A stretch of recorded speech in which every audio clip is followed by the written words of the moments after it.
आने वाले कुछ ही दिनों में विधानसभा का चुनाव है। ऐसे में कांग्रेस और आरजेडी में अब दरार दिखने लगी है। और दोस्तों, एक सीट पर आरजेडी और कांग्रेस में जबरदस्त खींचतान चल रही है। इस सीट का नाम आपको बताएंगे, लेकिन उसके पहले बताएं कि अभी हाल में ही बताऊं आपको कि 15 सितंबर को आरजेडी का औरंगाबाद के कुटुंबा में एक कार्यक्रम था। इस कार्यक्रम में कांग्रेस के कोई भी लोग नहीं पहुंचे। इसके पहले 13 सितंबर को भी एक कार्यक्रम था कांग्रेस का, लेकिन जिसमें आरजेडी के कोई लोग नहीं पहुंचे।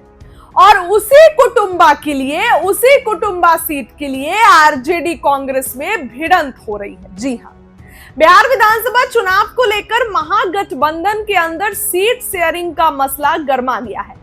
खासकर कुटुंबा एससी विधानसभा सीट को लेकर कांग्रेस और आरजेडी के बीच खींचतान तेज हो गई है।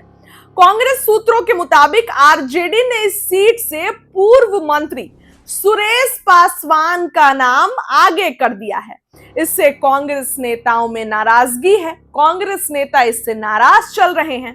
कांग्रेस का आरोप है कि आरजेडी जानबूझकर इंटेंशनली दबाव की राजनीति कर रही है और कुटुंबा में उनकी मजबूत स्थिति को कमजोर करने की कोशिश की जा रही है।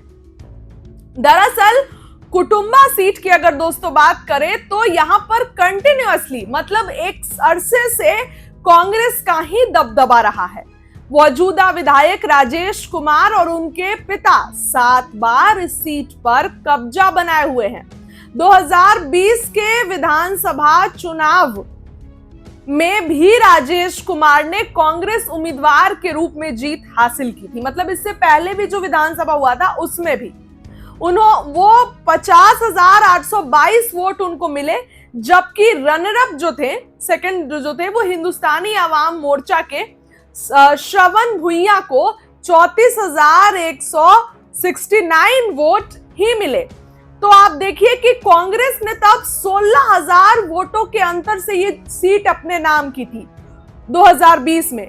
लेकिन आरजेडी अब ये बोल रही है कि नहीं, ये सीट मेरी है, इस सीट पर मैं चुनाव लड़ूंगा। और आरजेडी ने बकायदा यहां से नाम भी फाइनल कर दिया है। यही वजह है कि कांग्रेस मानती है कि सीट पर उनकी स्थिति बेहद मजबूत है और आरजेडी का नया चेहरा थोपना केवल राजनीतिक दबाव बनाने की रणनीति है। सूत्रों का कहना है कि कांग्रेस इस बार आरजेडी की मोहताज नहीं है और बदली हुई परिस्थितियों में बेहतर तरीके से चुनाव लड़ रही है।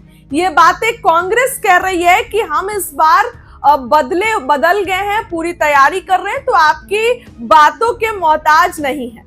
ऊपर से कांग्रेस नेताओं का यह भी आरोप है कि राजेश राम को डेप्यूटी सीएम चेहरा सामने न लाने के लिए भी अंदर खाने राजनीति हो रही है। यानी महागठबंधन के भीतर सत्ता संतुलन को लेकर खींचतान खुलकर सामने आने लगी है।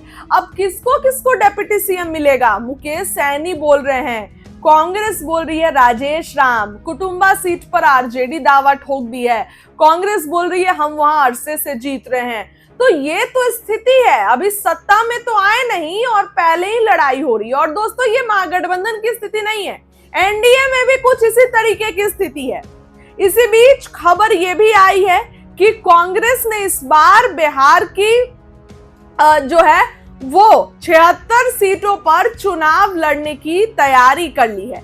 इनमें से 38 सीटों पर जल्द ही उम्मीदवारों का ऐलान भी कर दिया जाएगा। सूत्रों का कहना है कि कांग्रेस इन सीटों पर आरजेडी के ग्रीन सिग्नल का भी इंतजार नहीं करेगी। यानी पार्टी अब अपनी रणनीति खुद बनाने के मूड में है। आज दिल्ली में कांग्रेस के कई नेता शामिल भी होंगे। माना जा रहा है कि इस बैठक के बाद कांग्रेस अपने रुख को और स्पष्ट करेगी। अब देखना यह है कि खींचतान सीट शेयरिंग फॉर्मूले को कितना प्रभावित करती है। क्या महागठबंधन एकजुट रहकर मैदान में उतर पाएगा? लेकिन दोस्तों देखिए, कुटुंबा सीट पर आरजेडी की नजर है।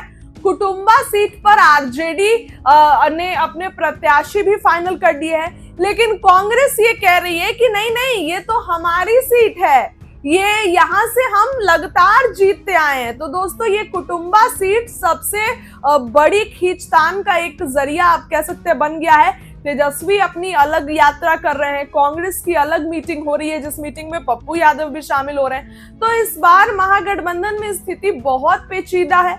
इस बार महागठबंधन में चीजें बहुत ज्यादा सेंसिटिव है, एक संवेदनशील मुद्दा बना हुआ है। आने वाले दिनों में क्या कुछ होगा आपको जरूर बताएंगे, लेकिन अब कुटुंबा सीट पर देखने वाली बात होगी कि पेच कब सुलझता है। इस खबर के लिए इतना ही। बहुत बहुत धन्यवाद।